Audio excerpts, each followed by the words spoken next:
I'm really glad that I can make uh, YouTube videos again and that I'm in the right frame of mind to do that. Um, I made a video on black metal, and the reason I made that is because if you really want to understand how I think as a practitioner of spiritual things, you really need to understand that. And there's so many things that I want to speak about. But today, you know, I want to speak about, well, on this video, because I just made a video before this, I want to speak about, I just want to get my notes, the inevitability of syncretism. Now, I'm going to put the the information of the book that I contributed to, um, you know, Love Unrelenting, which is a Christian Universalist ministry from Stephen House. I wrote a I wrote a paper called Beyond Universalism, and one of the things that I mentioned was the whole concept of syncretism, and I also mentioned the entire concept of how universalism impacted my view on world religion, and how the word religion is somewhat of a meaningless word. And yeah, there's so many things that I could say about that. And so there's like a fly. There's so many things that I can say about that. That's just clothes. That's my towel and things that I left on my other chair to dry. So it was bothering me. That's why I'm mentioning it. But the inevitability of syncretism. So what is syncretism? Uh, I probably should have gotten the definition before I made this video, but I'll just read it. So syncretism is the blending of different religions, cultures, or ideas into a new unified system. It happens when diverse groups meet and share beliefs, traditions, or philosophy. And some common examples include Santeria, mixes West African Yoruba traditions with Roman Catholicism. Christmas merges with winter solstice customs with older traditions, and then words or grammar forms merge over time to serve multiple functions. And yeah, and anyone that is educated enough will know that Christianity, you know, has been very syncretistic. And I'm not just speaking about the folk Catholic customs. I'm not speaking about that in particular. I'm speaking about this more broadly. So in the Trinitarian controversies, when the Council of Nicaea got together speaking about Christ's relationship to God, they utilized pagan philosophies to try and explain this. And many people don't realize that that is inevitable. When we get to spirituality and stuff, we are often going to use other systems to try and help us with our own system of theology, spirituality, and whatnot. And the inevitability of that, I think, is it's inevitable because of the nature of reality, because of the nature of how human beings influence each other. But the moment Christianity moves to another country, the moment any culture interacts with another culture, there's going to be influence involved in that. And that's why I find the whole Hebrew roots movement to be so comical. Now, I was a part of that movement for a while, the Hebrew roots movement. And they would always mention things about, you know, Christmas being pagan, Easter being pagan.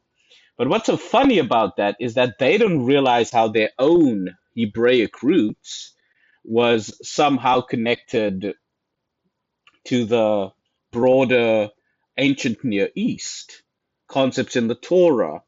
Um, the Torah wasn't, and the Tanakh isn't particularly unique in that various traditions are found in the Bible that have overlapping features with the religions of the day. Now, before I before I get into that, I just want to say religion is a very, very ambiguous term.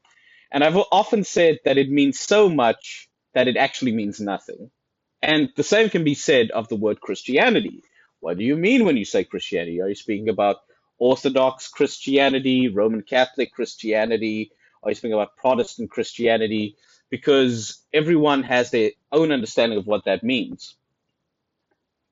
So I would say that syncretism is an inevitability.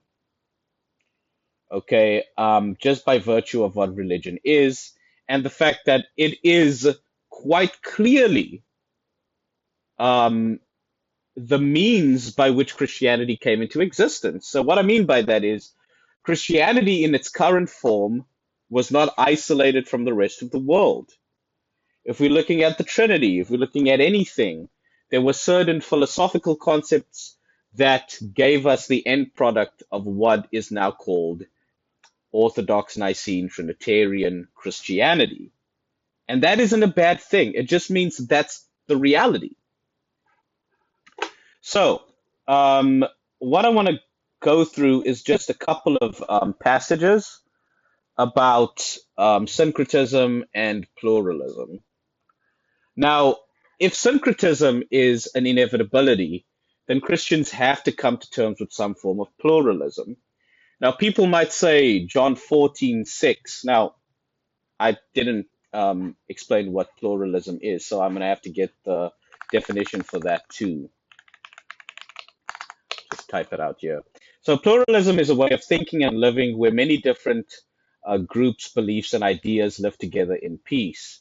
It means that no single group or single idea rules everything and that different people respect each other. Now, that's not what I mean when I say that religious pluralism is the thing, even though religion, I mean, you guys can check out Brent Nongbury, and there are various different people that are speaking about this, about whether or not religion is even a meaningful term. But religious pluralism is an attitude, policy, or philosophic stance that accepts multiple religious belief systems coexisting peacefully within a single society. It moves past more tolerance to provide active engagement, mutual understanding, and respect people of different faiths. So, my thesis is that um, even contradicting belief systems can find a way to coexist, but not even just that. Um, it also means that the truth can be shared. So I know Got Questions, the evangelical website, says religious pluralism generally refers to the belief of two or more religious worldviews as being equally valid or acceptable. Now, equally valid or acceptable is a bit of, it can be interpreted in different ways, but I do believe that the truth is possessed, and I believe that Christ, the truth of Christ, can be found in all religions. That it can all be interpreted as moving towards the divine. And people are going to ask me, why do I believe that? So I'm going to give you a case for Christological pluralism.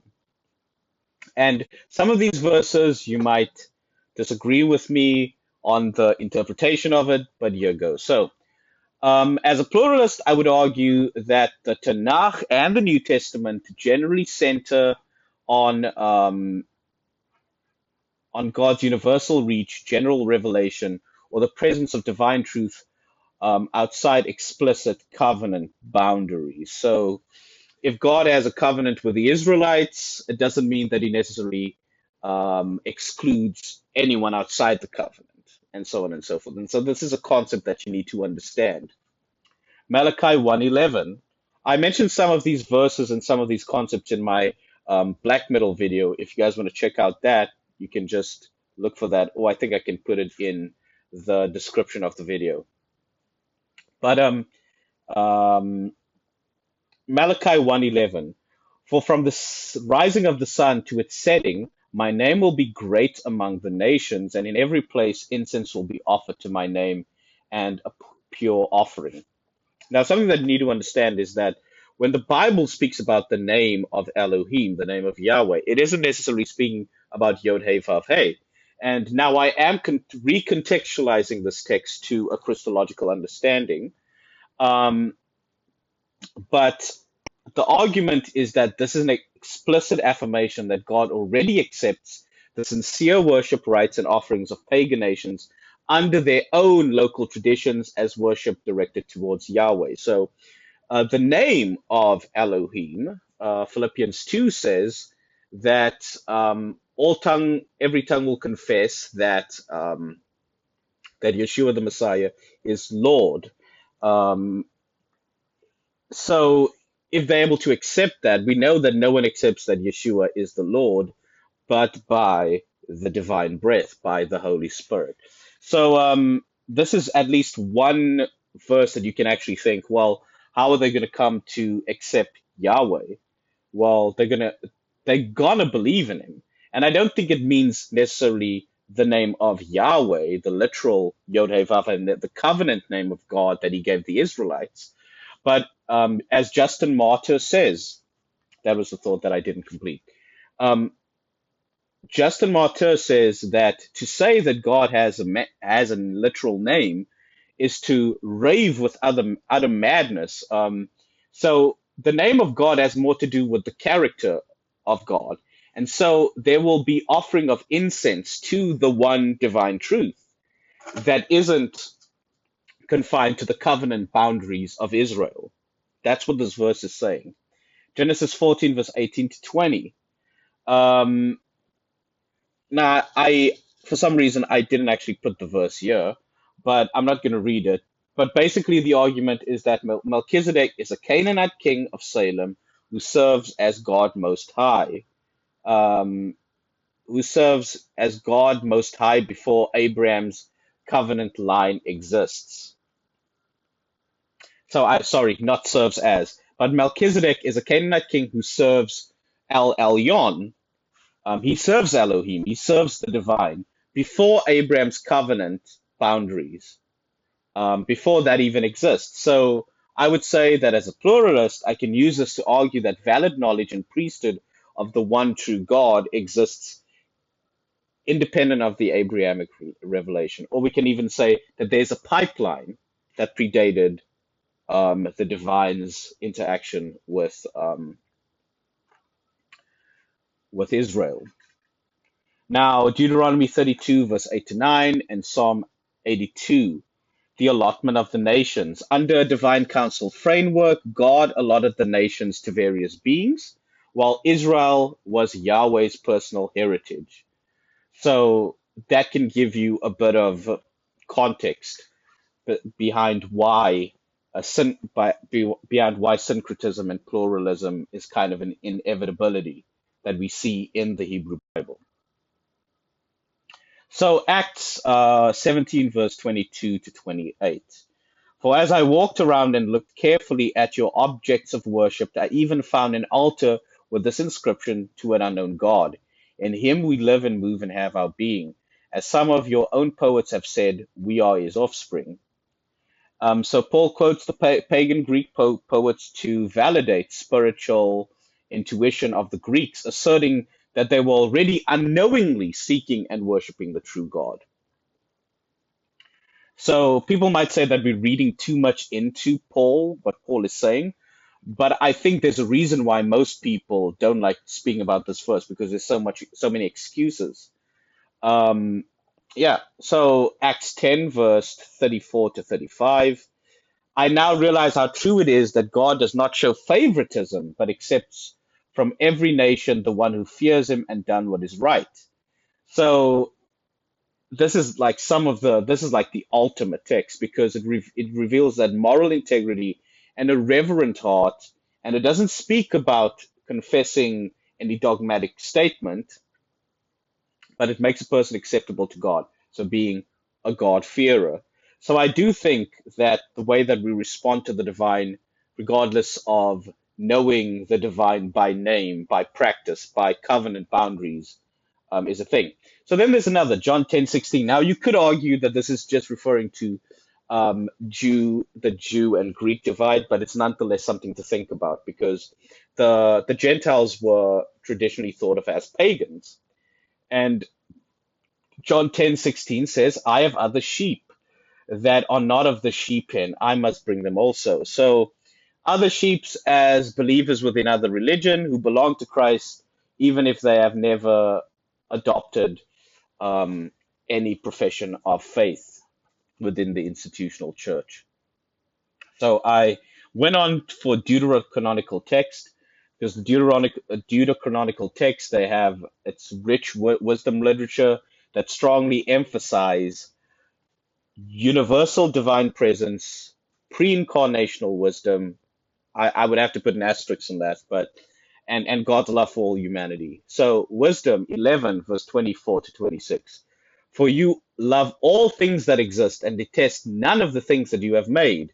You spare all things, for they are yours, O Lord, you who love the living. So this shows God's universal affirmation of all creation without partiality, suggesting divine favor extends equally across all cultures and religious traditions. Now, this kind of reminds me of the Book of Common Prayer, where it says that you hate nothing that you have made. And yeah, it gives you some understanding, a seed of understanding how one should approach a pluralist mindset. Now, there are other things that I can share tonight, but I'm just going to keep it to this because I'm going to be expanding these texts and these ideas in the next few videos that I make. Wisdom 1:7 and Wisdom 7, verse 22 to 27. For the Spirit of the Lord has filled the world. For in her, that's wisdom, there is a spirit that is intelligent, holy, unique, manifold, subtle, mobile.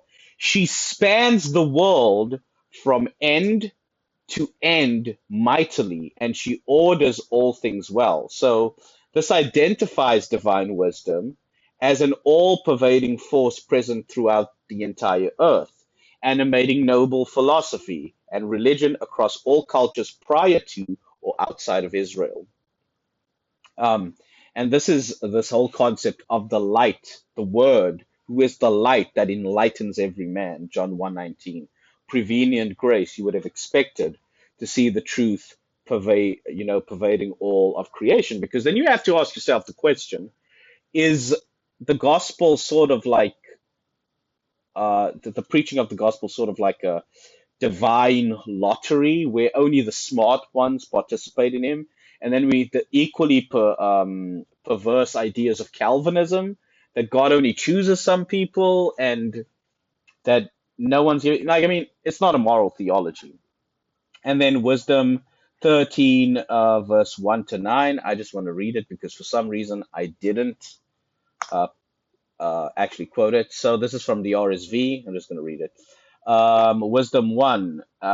Wisdom 13, verse 1 to 9. For all men who are ignorant of God were foolish by nature, and they were unable from the good things that are seen to know him who exists. Nor did they recognize the craftsman while paying heed to his works, but they supposed that either fire or wind or swift air, or the circle of the stars, or the turbulent water, or the luminaries of heaven were the gods that rule the world. If through delight in the beauty of these things men assume them to be gods, let them know how much better than these is their Lord, for the author of beauty created them. Sorry.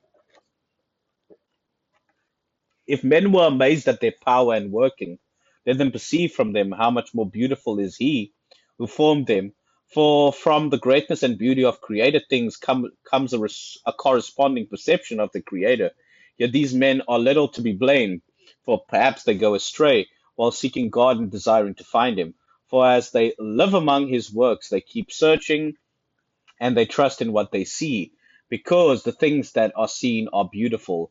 Yet again, not even they are to be excused, for they had the power to know much, and they could investigate the world. How did they fail to find sooner the Lord of these things? So, the basic understanding, what I get from this is While this passage critiques nature worship, it admits that those who seek God through creation are also blameless because they are generally searching for the Creator. Pluralists leverage this, like me, to show that non biblical traditions are noble, albeit incomplete attempts to reach God. Now, obviously, you don't take this passage in isolation to all of the other wisdom passages I mentioned.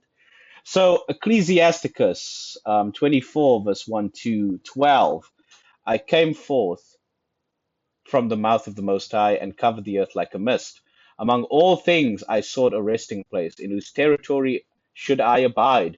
Then the Creator of all things gave me a command: make your dwelling in Jacob, and in Israel receive your inheritance. So before wisdom takes up the special abode in Jacob, she traverses every nation and people. And I would say that this confirms that divine truth had already established genuine roots in the nations of the earth prior to Israel's specific covenant. So I'm just going to put I speak about the inevitability of syncretism, maybe not in detail in the book. I'm just going to mention it. Love unrelenting. I'm going to put the link of the book in the bio or whatever it's called. Yeah, Love Unrelenting Christian Universalist Testimonies. Where do we go? Yeah. So that's it. Those are just some thoughts I thought I'd share. Get the book. So my contribution in the book is like right at the end of the book, towards the end. But yeah, the inevitability of syncretism. Thanks, guys.